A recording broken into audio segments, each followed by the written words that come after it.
Buenas tardes. Lo primero de todo, muchas gracias para aquellos que estáis aquí. Esperamos que sea interesante este Future Talk.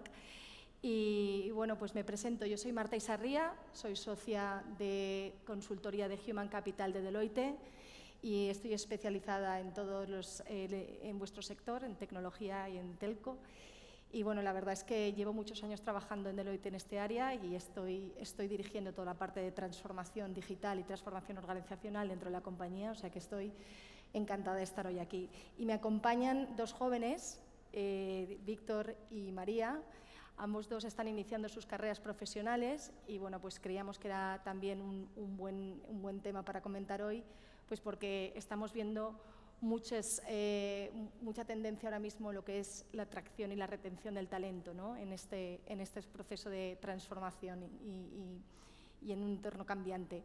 Pues os dejo, si queréis, María, que te presentes tú y después Víctor, si no te importa, Víctor. Pues nada, yo soy María y soy ingeniera en diseño industrial y desarrollo de productos y estoy acabando ahora mi máster en innovación tecnológica. Entonces estoy haciendo mi TFM en Opino, que justo es una consultora de innovación que trata mucho de, como bien comentabas, de temas de transformación cultural en las empresas también y eso. Fenomenal, gracias. Yo soy Víctor Tarruella y he estudiado Economía con Liderazgo y Gobernanza y estoy en una startup que he montado con dos compañeros de universidad. Me gustaría en el futuro dedicarme a las startups o, en su defecto, a capital riesgo o consultoría estratégica.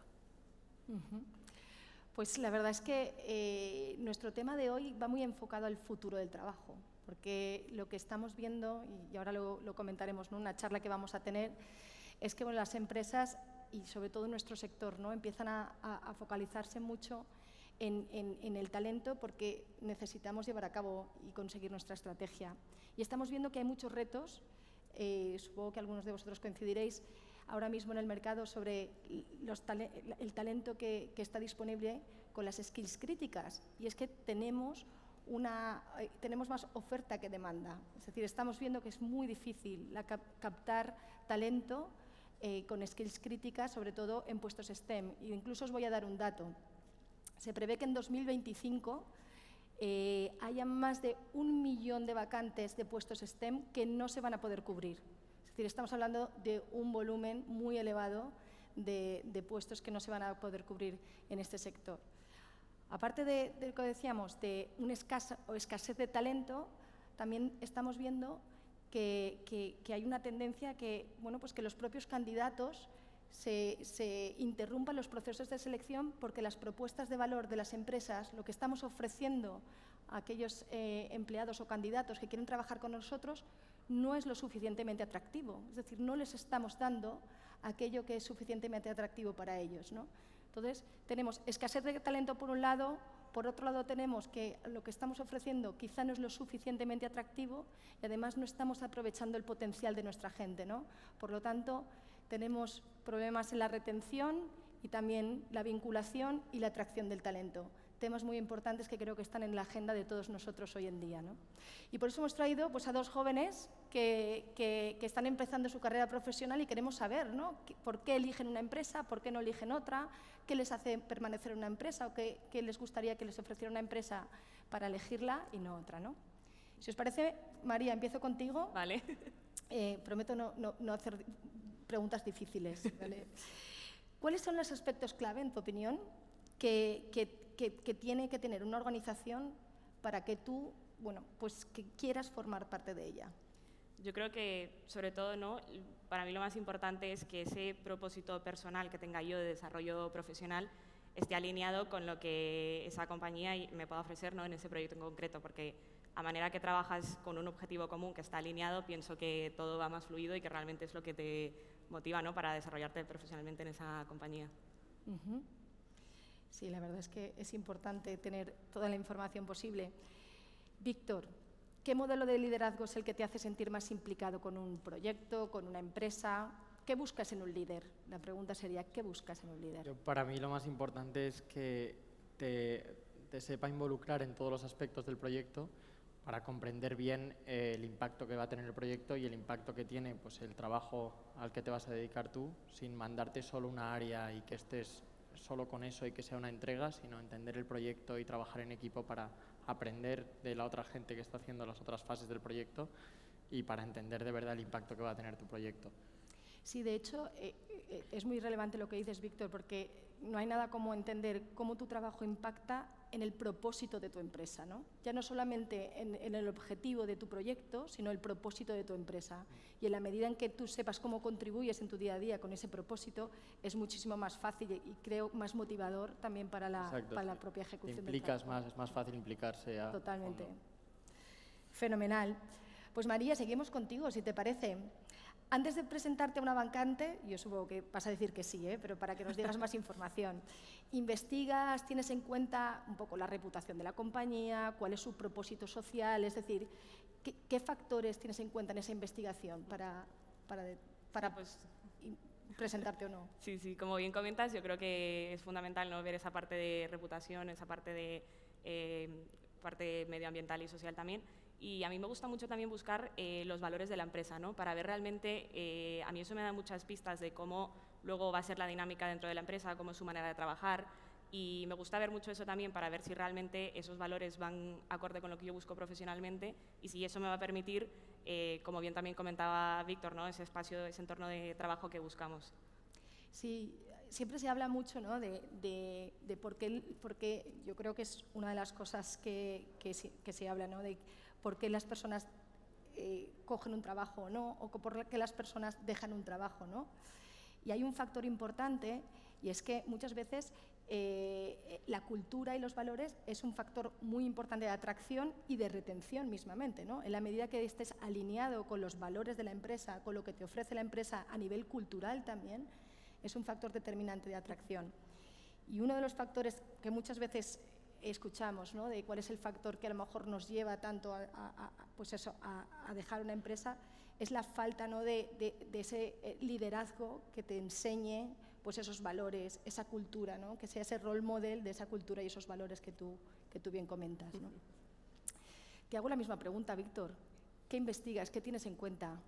Yo miro sobre todo, o sea, me intento informar de cómo es la dinámica de trabajo dentro de la empresa y si de verdad es variada y te incluyen en los proyectos de verdad, como para de verdad poder aprender.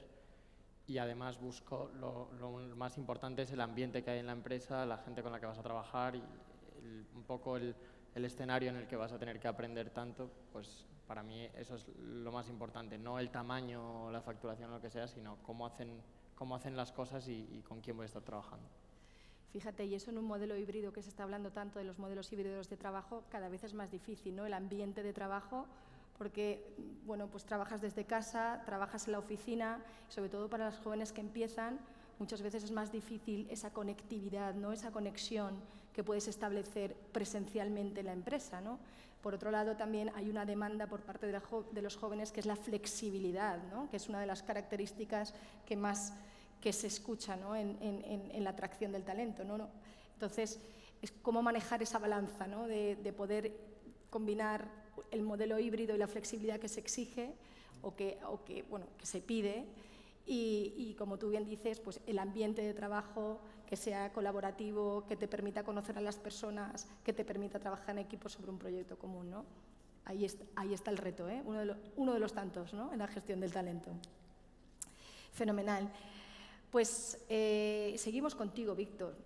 ¿Consideras que la digitalización te permite o te permitirá desarrollar tu potencial aportando mayor trabajo y reduciendo quizá las tareas que a lo mejor son más operativas o menos? Yo creo que sí, o sea, te lo permite, pero yo creo que ahí es donde está la dificultad, o sea, que yo creo que eso ahora nos ha dado a nosotros que entramos a trabajar ahora una oportunidad de trabajar en sitios y de verdad aportar valor desde el principio, pero creo que hay que elegir muy bien la empresa que te permita aportar y vas a tener más acceso a datos y más información gracias a la digitalización, así que poder de verdad aportar, dar tu opinión y tener un impacto más allá de las tareas automatizadas y que no aprovechen que se tarda menos en hacer para mandar más, como si fuese. Totalmente. María, ¿tú qué piensas? Yo la verdad es que eso, en línea con lo que está comentando Víctor, es cierto que al final, a la hora de incorporarnos a nuestro primer empleo, yo creo que el quitarnos esas tareas más automáticas nos va a ayudar mucho y que luego también es cierto como que al final buscamos la eficiencia y la mejora continua, yo creo, o sea, como dentro de nuestro trabajo, ¿no? Entonces, que va a permitir eso y que por otro lado nos va a dar pie a nosotros a realmente estar en esas tareas donde vamos a aprender más. Total. De hecho, escuchándos me viene a la mente, ¿no?, que una de las cosas importantes que vemos en ocasiones es que cuando os decía lo de maximizar el potencial, ¿no?, que la gente pueda demostrar su máximo potencial. Y este es uno de los aspectos, ¿no?, que hay que tener en cuenta. ¿Qué tareas aquellos puestos que son relevantes, qué tareas son críticas y qué tareas no, para poder eliminar esas tareas que son más operativas y poder automatizarlas y que realmente el talento, donde ponga su tiempo, es en aquellas tareas de valor, ¿no?, en aquellos aspectos donde pueden aportar valor, automatizando y eliminando aquellas tareas que realmente, bueno, pues no aportan, ¿no?, o dejan mucho entrever que no es una necesidad, ¿no? María, si tuvieras que decir, ¿valoras una organización que tenga la capacidad, por ejemplo, de adaptar tu perfil a distintos puestos, o prefieres cambiar de organización? Es decir, cuando la organización no te da el puesto que tú quieres, ¿eres de las que apuesta o apostarías por, oye, me cambio, o preferirías optar por una movilidad interna que te permita experimentar distintos puestos? Pues a mí me motiva mucho esa movilidad interna dentro de la misma compañía, ¿no? Porque yo creo que el tener esa visión global, o sea, te ayuda también a tener un poco esa visión global de la organización y luego a tú también ir desarrollándote en distintos perfiles, ¿no? Yo creo que por eso me motiva mucho esta parte, o sea, como este ámbito más así de donde puedas tener trabajo colaborativo, donde puedas ir cambiando de industria y de sector y de tipo de proyectos también. Totalmente. Muchas veces yo creo que la movilidad interna a veces no la consideramos como un aspecto de desarrollo, ¿no?, profesional, y lo es. Y muchas veces es una movilidad horizontal y no siempre vertical, ¿no?, pero todo contribuye a lo que es el desarrollo del empleado, ¿no? Bueno, pues tenemos una última pregunta para ambos dos. Empiezo ahora con Víctor, si te parece. Ya que el efecto de la digitalización está transformando las organizaciones, creo que hemos empezado ya ese proceso de transformación. Si tú pudieras decir cómo crees que sería o va a ser el futuro del trabajo. Yo hablo de futuro, pero en realidad es un futuro muy próximo, porque ya está aquí, ¿no? Pero... Pues yo creo que estamos hablando de un futuro más técnico, con más datos, con más información, pero en general con trabajos de cosas más técnicas, más tecnológicas, y que se va a perder un poco los soft skills que habían sido siempre, y el trato humano, y creo que esto dificulta un poco, o sea, esto con el teletrabajo y todo dificulta un poco el aprendizaje al principio, coger un poco de rodaje, porque al final el trato humano creo que ahí hace mucho, y ahora es un poco, yo creo que pues estás trabajando en tu casa, te mandan una cosa y la mandas de vuelta, pero no formas parte del todo de un equipo. Entonces creo que se va a hacer más técnico y cada vez menos humano. No vas a ver el end-to-end, ¿no? Vas a ver a lo mejor tu pieza del puzzle, claro, pero no vas a ver no el puzzle el a veces acabado, ¿no? Claro. María, ¿piensas lo mismo? Sí, yo creo que, como bien comentas, ¿no?, el futuro es como que está aquí, hablamos a veces del futuro y estamos en él, y yo creo que estamos en esa parte de adaptarnos, ¿no?, a estas nuevas formas de trabajo, y yo espero por lo menos que entremos en un entorno, como decías al principio, ¿no?, una forma de trabajo un poco híbrida, en la que saquemos el máximo provecho de toda esta digitalización, pero que no perdamos esa parte humana, que yo creo que también es muy enriquecedora, ¿no? Entonces yo espero que podamos llegar ahí a un intermedio. Totalmente. O sea, yo creo que, por resumir un poco, y os doy las gracias, porque la verdad es que es un placer hablar con vosotros y un placer hablar con jóvenes talentos que están empezando, que tenemos que aprender mucho, los que estamos en la empresa muchas veces tenemos que aprender. Pues nosotros, para mí, ¿no?, como habéis comentado, el futuro del trabajo, aunque es un futuro muy próximo, tiene que focalizarse en tres cosas principalmente, lo habéis dicho vosotros. Primero, en el talento, ¿no?, la gente que tengo dentro.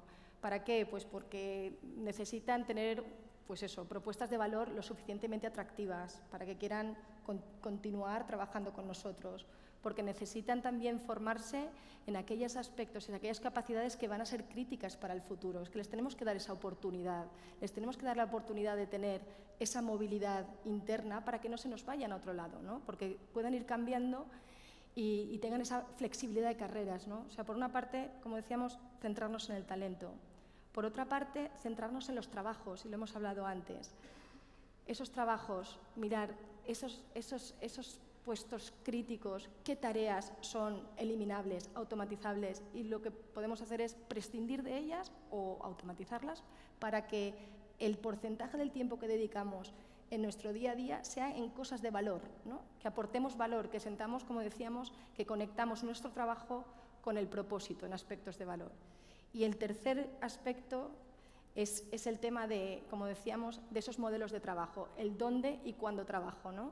Es decir, cómo puedo hacer que mi modelo híbrido, si finalmente voy hacia un modelo híbrido, sea lo más, por así decirlo, agradable, exigente, motivacional posible, ¿no?